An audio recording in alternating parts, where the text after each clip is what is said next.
Sa Basilan, mahigpit na kinondena ni Governor Mujib Hataman ang pangahagis ng granada sa katatayo pa lang na Jollibee Food Outlet sa Lamitan City. Ang pagsabog ay nagresulta sa pagkasugat ng isa sa mga laborer. Ayon kay Hataman, walang puwang sa Basilan ang mga taong duwag na gumawa nito. NDBC Update. Digmaan sa gitnang silangan. Sa Davao City, habang tuloy pa ang gyera sa Middle East, nagbukas ang Department of Information and Communications Technology Davao Region ng isang programa na libreng long-distance call para sa mga OFW sa gitnang silangan. Ang programang tinawag na DICT-11, andam mo tabang sa mga pamilyang buot mo kontak sa OFW sa Middle East, ay bukas 24/7 para sa mga gustong makausap ang mahal sa buhay na nasa Arab countries. NDBC Update.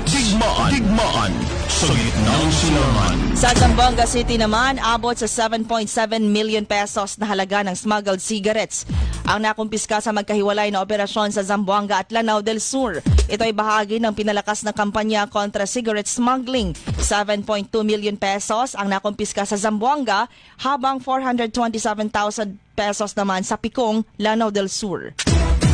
Sa Iligan City, na aresto ng 1st Infantry Division ang dalawang Chinese nationals na nagkunwaring mga Pilipino sa barangay Mayahay sa Iligan City, Lanao del Norte. Ito ay paglabag sa Philippine Immigration Act ayon sa Army.